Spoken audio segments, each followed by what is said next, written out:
আজকে আমরা আলোচনা করতে যাচ্ছি সিম্বল। লাস্ট ক্লাসে বা লাস্ট ভিডিওতে আমরা দেখেছি সিম্বল টাইপ। তো আজকে কিভাবে একটা সিম্বল তৈরি করা হয় সেটা আমরা দেখব, এবং এই সিম্বল তৈরি করার কি কি সুবিধা এবং এই সিম্বলকে আমরা কিভাবে এডিট করে গ্লোবাল এডিট করতে পারি, এর বিভিন্ন অংশগুলোকে মডিফিকেশন আনতে পারি, সেই জিনিসগুলো আমরা দেখব। তো welcome to IT Guru. IT গুরুতে স্বাগতম। এটি এমন একটি স্থান যেখানে প্রযুক্তি শেখা সহজ, আকর্ষণীয় এবং আমাদের ভাষায়। চলুন আজই শুরু হোক আমাদের শেখার যাত্রা একসাথে আইটি গুরুতে।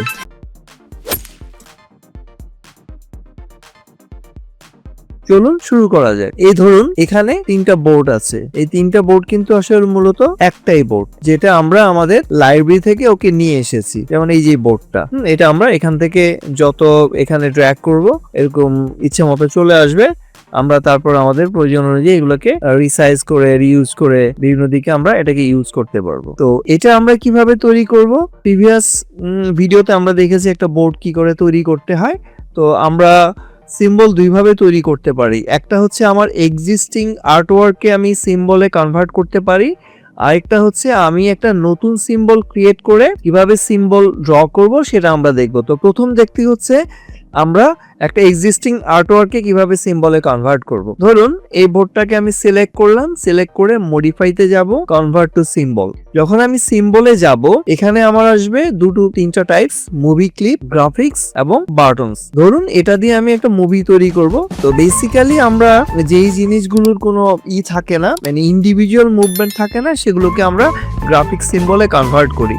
সে ধরুন এটা নাম দিলাম বোর্ড। এরপরে আমি ওকে করে দিব। ওকে করে দিলে এখন কিন্তু আমি বোর্ডের মধ্যে আছি, ঠিক আছে। বাট সিনের মধ্যে আমি যখন যাব সেখানে আমার এই জিনিসটা চলে আসছে, রাইট। এখান থেকে আমি কি করব, এই যে বোর্ডে এখন আছি, তো এটা যখন আমি লাইব্রেরিতে যাব সেখানে আমি এই বোর্ডটা দেখতে পারবো। আমি চাইলে সিনের মধ্যে এটার একাধিক ডুপ্লিকেট কপি আমি নিয়ে আসতে পারি, মানে আমরা আমাদের প্রয়োজন অনুযায়ী জিনিসগুলোকে আমরা ট্রান্সফার করে দিতে পারি। এখানে আমি ট্রান্সফর্মসে গিয়ে যদি ধরেন এই যে ফ্লিপ হরাইজন্টাল করে দেই, এটা অল্টারনেটিভ মোডে চলে আসছে। এখান থেকে আমি প্রয়োজনে সাইজ কোনোটা ছোট বড় করে নিলাম। মানে আমরা মূলত রিউজেবিলিটি পাওয়ার জন্যই সিম্বল তৈরি করি। এর আরেকটা সুবিধা হচ্ছে এই যে বোর্ডগুলো, এর যদি কোনোভাবে একে আমি মডিফাই করতে যাই তাহলে আমি জাস্ট আমার লাইব্রেরিতে যে বোর্ডটা আছে এখানে আমি ডাবল ক্লিক করব, তাহলে এটা এখন কিন্তু এই যে বোর্ড মোডে চলে আসলো। আমি সিন মোড থেকে বেরিয়ে এসে আমি কোথায় চলে গেলাম, আবার যাই, এখানে আমি ডাবল ক্লিক করলে আমি ঠিক এটা এডিটিং মোডে চলে আসবো, যেটাকে আমরা বলি মেকআপ রুম,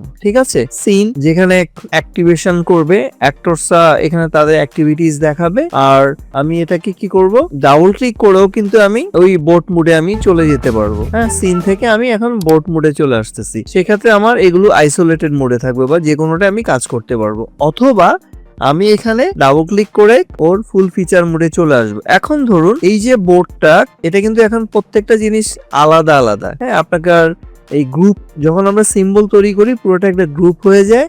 যখন এর এডিট মোডে চলে আসি তখন এগুলো আবার আনগ্রুপ মোডে থাকে। সে ধরুন আমি এটার কালার চেঞ্জ করে দিলাম, এরকম একটা কালার চেঞ্জ করে দিলাম। এটার অ্যাডভান্টেজটা কি, যখন আমি সিনে যাব আমার সবগুলো কিন্তু অটোমেটিক্যালি চেঞ্জ হয়ে গেছে। এই হচ্ছে এর বাড়তি অ্যাডভান্টেজ, মানে মডিফিকেশন করে আমি এটাকে কাজে লাগাতে পারি। এবং এর ফলে যেটা হয়েছে, আমার অরিজিনাল এটার জায়গায় চেঞ্জ হয়ে গেছে। আমি চাইলে এটাকে একটা ডুপ্লিকেট, একটা ধরুন এটাকে আমি ডুপ্লিকেট করব, ডুপ্লিকেট করে এটা বোর্ড কপি থাকলো, এবং এটাকে আমি সেই আগের কালারটা যেভাবে ছিল সেই কালারে ধরুন আমি এটাকে নিয়ে আসছি।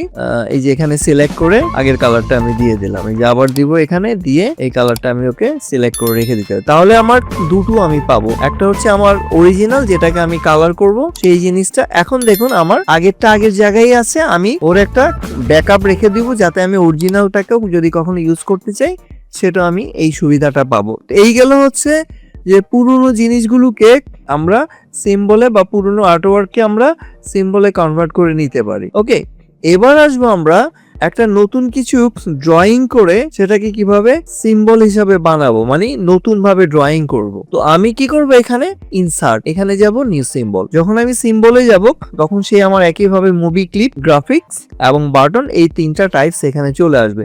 সে ধরুন আমি গ্রাফিক্স এ বানালাম, আমি কিছু একটা তৈরি করতে যাই, সে সিম্বল 1, ওকে, বা আমি এখানে একটা নাম দিতে পারি। এই যে আমি দিলাম, এখানে কিন্তু আমি নতুন ভাবে এটাকে তৈরি করব। তো তৈরি করতে গেলে সে ধরুন আমি একটা চাকা তৈরি করি, একটা হুইলস ধরুন আমি তৈরি করি, যে ধরুন এরকম একটা। তো এটার আমি ফিলটা অফ করে দিব, এটাকে সিলেক্ট করব, সিলেক্ট করে ফিলটা আমি অফ করে দিলাম। হ্যাঁ, এই যে এটা এখন এটা নাই, এবং এর প্রপার্টি পেজে গিয়ে ধরুন এর স্ট্রোকটা একটু বাড়িয়ে নিলাম। আচ্ছা ফাইন, এটাকে এবার আমি কপি করব 2-3টা, এরকম কপি করে ফেলবো। কেন কপি করছি সেটা পরে বলছি। প্রথমটা বড়ই থাকবে, এরপর এটাকে ট্রান্সফর্মস টুলে গিয়ে এটাকে আমি একটু ছোট করে নিব, আর এটাকেও ঠিক একই ভাবে আর একটু ছোট করে নিব এরকম, আর এটাকেও আমি একই ভাবে একেবারে বল সাইজ বানিয়ে নেব এরকম। তো প্রত্যেকটাকে আমি আবার ফিল করে দিতে পারি। এখান থেকে ধরুন আমি ওর একটা ফিল করে নিলাম, এটাকে আমি যদি ধরবো, ধরার পরে আমি এখানে এই যে ফিল মানে ফিল বাকেট দিয়ে এখানে আমি ফিল করে দিতে পারি। সে ধরুন এটাকে আমি অন্য একটা কালার দিয়ে দিলাম, আর এখানে কালার চেঞ্জ করে এটাকে আমি এরকম একটা কালার দিলাম, আর এটাকে আমি দিব আরেকটু ডার্ক এই এরকম। এবার আমি কি করব, এই সবগুলোকে সিলেক্ট করব, বা এই তিনটাকে আমি সিলেক্ট করব, সিলেক্ট করে আমি অ্যালাইনে চলে যাব, শিফট এবং এইভাবে অ্যালাইন যখন আমি করেছি, এগুলো যেটা এটা হয়েছে যে আমার এই যে পুরো জিনিসটা, এই যে এখান থেকে ধরুন এটা আমার এই যে ফিলটা চলে আসছে, এই যে পুরোটা একটার ভিতরে আরেকটা চলে গেছে। হ্যাঁ, আপনি যদি চান যে আবার আগের অবস্থাগুলোকে নিয়ে আসবেন আন্ডু করে, তো এগুলো দেখবেন যখন একটা অবজেক্ট আরেকটা অবজেক্টের উপর ওভারল্যাপ করে, এই যে এটা দেখলাম এর উপরে এই যে এটা এইভাবে চলে আসছে, তারপরে আমরা এটাকে এখানে নিয়ে আসব, নিয়ে এসে এখন আমি জিনিসগুলোকে অ্যালাইন করে দিব। ঠিক আছে, তাহলে আর দেখা যাবে কি ওর ভিতরে জিনিসগুলো মুভ করবে না। এই যে এরকম অ্যালাইন করে দিলাম, তাহলে একদম সেম স্টেজে এটা সমানভাবে স্থানান্তরিত হলো। এখন আমি আসছি এই টোটাল জিনিসটাকে আমি এখানে রেখে দিব, এবং অর করে এটাকে ঠিক আরেকটা নিয়ে নিব, আবার এখানে একটা কপি করব, ধরুন এই যে এখানে আরেকটা থাকলো। এই এখন টোটাল জিনিসটা আমার কি হলো, একটা সিম্বলে কনভার্ট হয়ে গেল। এই যে এখন সিম্বলের মধ্যে আমি যদি সিনে যাই, এবার লাইব্রেরিতে আসি, আমি এই জিনিসটা পেয়ে যাবো, এই যে সিম্বল আমি ড্র্যাগ করে করে এটাকে বসিয়ে দিব। এই যে একটা, আবার এখান থেকে টেনে নিয়ে আরেকটা, আমার এটা কিন্তু কপি করতে হচ্ছে না। বুঝা গেছে, আমার এই জিনিসটাকে কপি করার কোনো প্রয়োজন লাগছে না। তো আমি এটাকে প্রয়োজনে আমি নিজের মতো ইউজ করতে পারি, যখন আমার যেরকম দরকার সেভাবে আমি জিনিসটাকে ইউজ করব। এরপর ট্রান্সফর্মস টুলে গিয়ে আমি চাইলে এই যে চাকাটাকে আমি রোটেট করে দিতে পারি। তো এখানে ধরুন এই যে এরকম রোটেট করে দিলাম, রোটেট করে দিয়ে আমি জিনিসটাকে এনিমেট করিয়ে ফেলতে পারি। ওকে, তো আমরা আজকে সিম্বল বানানো দেখলাম, এবং সিনে প্রয়োজন অনুযায়ী আমরা এটার মাল্টিপল ইউজেসটা আমরা কিভাবে করব সেটা আমরা কমপ্লিট করলাম। এরপরে এই সিম্বলগুলো ব্যবহার করে আমি আপনাদেরকে একটা এনিমেট করে এটা কিভাবে কাজ করে সেই জিনিসগুলো আমরা দেখব। তো ঠিক আছে, আজকে এই পর্যন্তই। শিখতে ভালো লেগেছে? তাহলে একটা লাইক দিন। আপনার একটি লাইক আরো অনেককে সাহায্য করতে পারে। আপনার মতামত, প্রশ্ন বা নিজের টিপস থাকলে কমেন্টে জানাতে ভুলবেন না। আপনার কথা শুনতে আমার ভালো লাগে। যদি আপনি বিশ্বাস করেন যে শেখা মানেই ক্ষমতায়ন, তাহলে সাবস্ক্রাইব করুন এবং বেল আইকনটি অন করে নিন। চলুন এমন একটা ভবিষ্যৎ গড়ি যেখানে প্রযুক্তি সবার জন্য শেখার সুযোগ তৈরি করে। ভিডিওটি শেয়ার করুন এমন কারোর সাথে যে শিখতে চায়। চলুন একসাথে এগিয়ে যাই।